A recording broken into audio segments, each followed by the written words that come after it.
আমি এখন আপনাদের সম্মুখে যে বিষয় নিয়ে আলোচনা করব সেটা হচ্ছে শিক্ষা। এখন ভর্তির সেশন চলছে। আমি শিক্ষা সম্পর্কে কয়েকটা কথা আপনাদের সামনে আলোচনা করব। শিক্ষা হচ্ছে জাতির মেরুদণ্ড। শিক্ষা আনে চেতনা, আর চেতনা আনে বিপ্লব। যে জাতির মধ্যে শিক্ষা নেই সে জাতি কিন্তু কখনোই সম্মানের রাজমুকুট ধারণ করতে পারে না। কোন জাতিকে যদি ধ্বংস করতে হয়, বিলুপ্তি করতে হয়, হত্যা করতে হয়, তাহলে সে জাতির তিনটি বিষয়কে আগে পতন করতে হবে, হত্যা করতে হবে, ধ্বংস করতে হবে। এক নম্বর হচ্ছে শিক্ষা, এডুকেশন। দুই নম্বর হচ্ছে অর্থনৈতিক কাঠামো। তিন নম্বর হচ্ছে আন্দোলন তথা রাজনৈতিক চেতনা। এই তিনটি বিষয়ের মধ্য থেকে কোন একটা যদি অভাব এসে যায় বা অভাব পড়ে যায়, তাহলে সে জাতি নিজে নিজে ধ্বংস হতে বাধ্য। আমি শিক্ষার বিষয়কে নিয়ে বলতে চাইছি যে দ্বীনি শিক্ষার গুরুত্ব।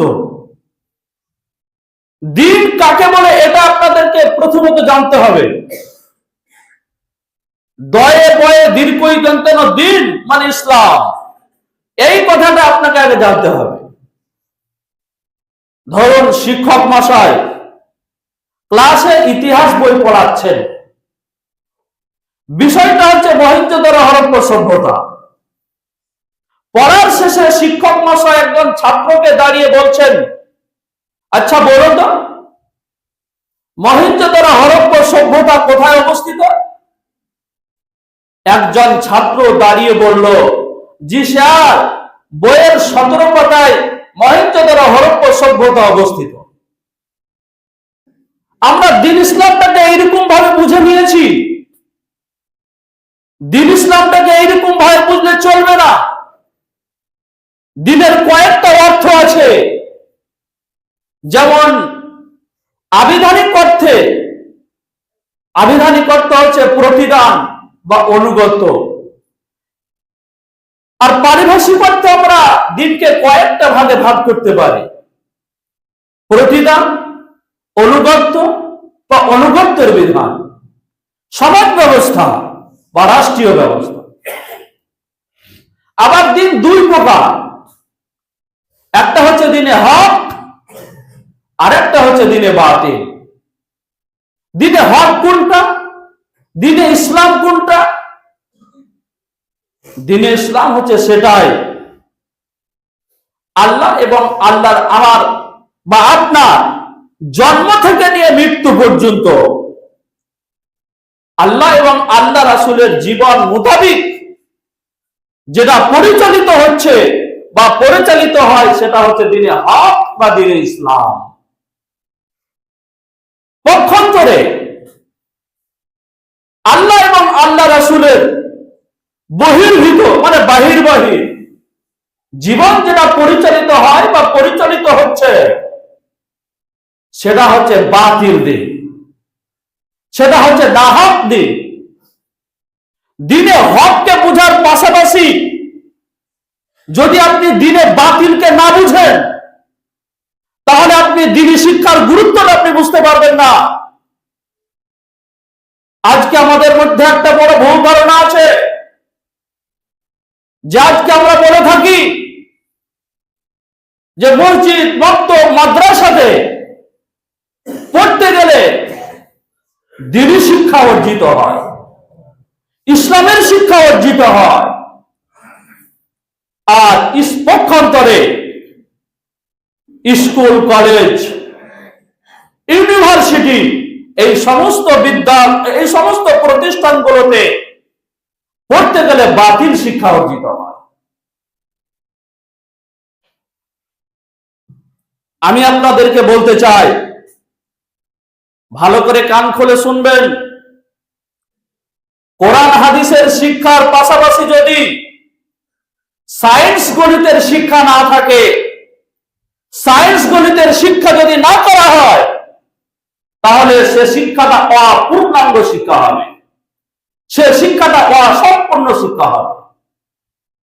পক্ষান্তরে সায়েন্স গণিতের শিক্ষার পাশাপাশি যদি আপনার ইসলামের শিক্ষা না থাকে, কোরআন হাদিসের শিক্ষা যদি না থাকে, তাহলে সে শিক্ষাটা বাতিল শিক্ষা বলে ঘোষিত হবে। তাই ইংরেজিতে একটা কথা আছে, science is blind without religion and religion is lamp without science. ধর্ম ছাড়া বিজ্ঞান অন্ধ, আর বিজ্ঞান ছাড়া ধর্ম খোড়া। কাজেই দুই শিক্ষাই প্রয়োজন। শিক্ষার গুরুত্বকে বুঝতে গিয়ে আল্লাহ সুবহানাহু ওয়া তাআলা পবিত্র কালামুল্লাহর ভিতরে সর্বপ্রথম যে কথাটা ব্যবহার করেছে, তিনি বলেছেন ইকরা বিসমি রাব্বিকাল্লাযী খলাক। পাঠ করুন আপনার প্রতিপালকের নামে, যিনি আপনাকে সৃষ্টি করেছেন। তাহলে যে পথ আপনার রবকে চেনা যাবে, রবের অস্তিত্বকে খুঁজে পাওয়া যাবে, রব সম্পর্কে দিক নির্দেশনা পাওয়া যাবে, এই শিক্ষায় আমাকে আপনাকে সুশিক্ষিত হতে বলা হয়েছে। প্রথম শিক্ষা আল্লাহ কোরআনে যে আয়াতটা অবতীর্ণ করলেন, ফার্স্ট নামাজের কথা বললেন না, রোজার কথা ঘোষণা করেননি, পিতা মাতার সাথে সৎ ব্যবহার করো এ কথাটাও বললেন। তিনি প্রথম যে কথাটা কোরআনের প্রথম আয়াত, তিনি বললেন ইকরা বিসমি রাব্বিকাল্লাযী খলাক। পড়ো তোমার প্রতিপালকের নামে, মানে শিক্ষার কথা বললেন। শিক্ষা এমন একটা সাবজেক্ট, এডুকেশন এমন একটা বিষয়, আজকে যদি আমাদের মধ্যে ওহীর শিক্ষা না থাকতো, কোরআন হাদিসের শিক্ষা না থাকতো, তাহলে আজকে আমরা পৃথিবীর মধ্যে ভালো মন্দ, ন্যায় অন্যায়, হালাল হারাম, বৈধ অবৈধ, সত্য মিথ্যা, জায়েজ না জায়েজ, এগুলো পুরো কিছুই পার্থক্য করতে পারতাম না। এবং মহান আল্লাহ সুবহানাহু ওয়া তাআলা কল্যাণ পাওয়ার পথ কোনটা সেটুকু আমরা জানতে পারতাম না। পারলৌকিক জীবনের কল্যাণ পাওয়ার পথ বা রাস্তা সেটা আমরা জানতে পারতাম না। তাই বিশ্ব নবী জনাবে মুহাম্মদুর রাসূলুল্লাহ হাদিসের ভিতরে বলেছেন, কি বলেছেন? মা নাহালা ওয়ালাদুন ওয়ালাদাতা আফালালা মিন আজাবিল হাসান। পিতামাতা তার সন্তান সন্ততিকে, একজন বাপ বা একজন গার্জিয়ান তার ছেলে মেয়েকে উত্তম চরিত্রের শিক্ষাদান করা ছাড়া অধিক ভালো জিনিস আর কিছু দিতে পারে না। আজকাল পিতামাতারা ছেলেদেরকে ইঞ্জিনিয়ারিং, ডাক্তারি শিক্ষা দেওয়ায় মানসিকতায় নির্ভর। এর জন্য তারা আজকে ছেলেদের পেছনে লক্ষ লক্ষ টাকা ব্যয় করছে, কোটি কোটি টাকা ব্যয় করছে, কিন্তু ইসলামী শিক্ষার পেছনে সামান্য টাকা অর্থ খরচ করতে আজকে আমরা কণ্ঠিত হয়। বড় আফসোসের বিষয়,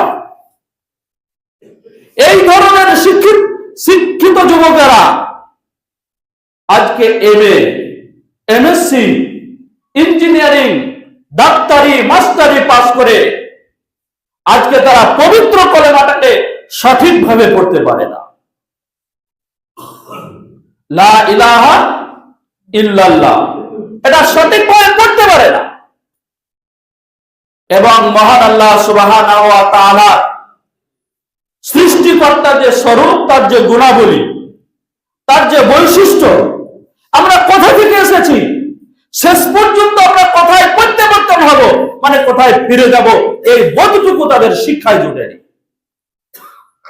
যার কারণে তারা বিভ্রান্তিকর দর্শনকে আঁকড়ে ধরেছে, নিজেদের মানদণ্ডের মূল্যায়ন করতে শিখেনি, পিতামাতার মানদণ্ডের মূল্যায়ন করতে ভুলে গেছে, খিদমত করতে ভুলে গেছে। শিক্ষার গুরুত্বকে বুঝতে গিয়ে আল্লাহ সুবহানাহু ওয়া তাআলা কোরআন মাজিদের ভিতরে বলছেন, ওয়া মা ইস্তাবিল আবাওয়াল বাসির। একজন চক্ষুষ্মান ব্যক্তি আর একজন অন্ধ ব্যক্তি কি সমান হতে পারে? ওয়ালা জুলমাতি ইলান নূর, আলো আর অন্ধ এটা কি সমান হতে পারে? আল্লাহ রাসূল বললেন, যে ব্যক্তি কোরআনের কোনো অংশ জানে না, যে ব্যক্তি কোরআন পড়তে পারে না, কোরআন যার মধ্যে নেই, সে হচ্ছে একটা অনাবাদী ঘরের মতো। একটা আপনি বাড়ি তৈরি করলেন, বাড়ি তৈরি করার পরে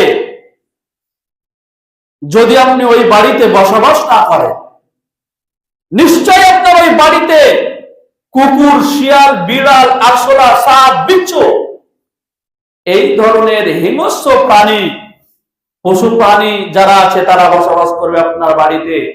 ওই বাড়িটার কোনো মূল্য থাকে না, অমূল্য হয়ে পড়ে। ঠিক অনুরূপ আল্লাহ রাসূল একথাই বলছেন, যার ভিতরে কোরআনের কোনো অংশ নেই, যে ব্যক্তি কোরআন পড়তে পারে না বা কোরআন জানে না, সে হচ্ছে একটা অনাবাদী ঘরের মতো। কাজেই আমরা কোরআন পড়া শিখব, কোরআনের অর্থ বুঝব।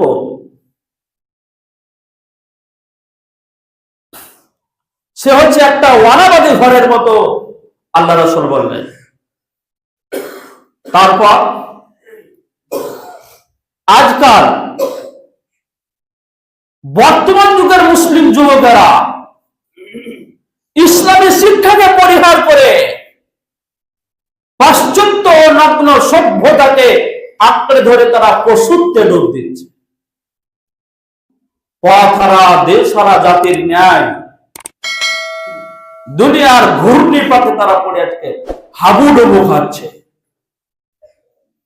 আজকাল স্কুল কলেজগুলোতে মারামারি, কাটাকাটি, র্যাগিং, ইফটিজিং থেকে শুরু করে নানা রকমের ব্যভিচার, বেহায়াপনা, নোংরামি, ভণ্ডামি সেখানে চলছে। যার কারণে ছাত্র ছাত্রীরা নিজেদের সত্তা এবং চারিত্রিক মানদণ্ডকে অনৈতিকতার অতলে তলিয়ে দিচ্ছে। তাই এক মনীষীর কথা আমি তুলে ধরি, প্রসঙ্গত এক মনীষীর কথা বলি। Education without religion and barbarism and animals, ধর্মহীন শিক্ষা মানুষকে পশুত্বের দ্বারা পৌঁছে দেয়।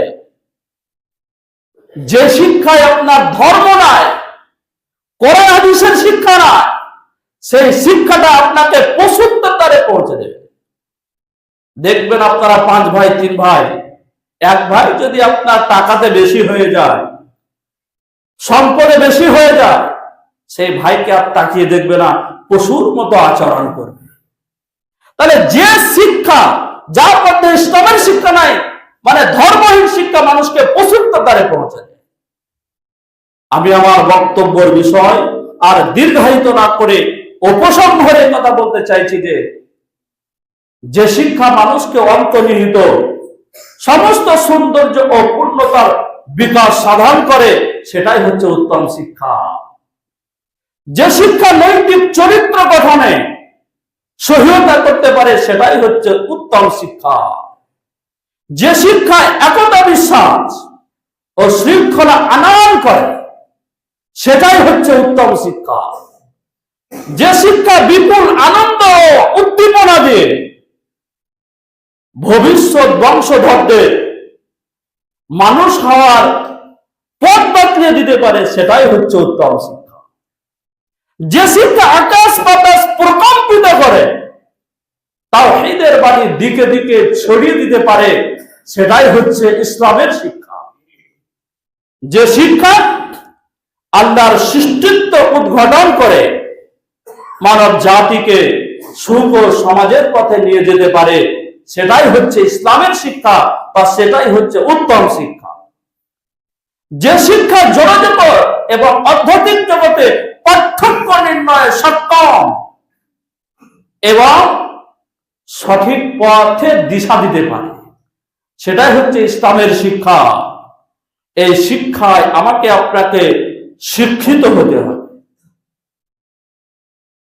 আমাদেরকে আমি প্রথমেই বললাম যে কোরআন হাদিসের শিক্ষার পাশাপাশি সায়েন্স গণিতের শিক্ষার প্রয়োজন, সায়েন্স গণিতের শিক্ষার পাশাপাশি কোরআন হাদিসের শিক্ষারও প্রয়োজন। দুই শিক্ষা না থাকলে ভালো মন্দ ন্যায় অন্যায় বুঝতে পারবেন না। তা আমরা যেন এই শিক্ষায় আমরা সুশিক্ষিত হতে পারি, এই আহ্বান রেখে আমি আমার বক্তব্য এখানে ইতি করলাম।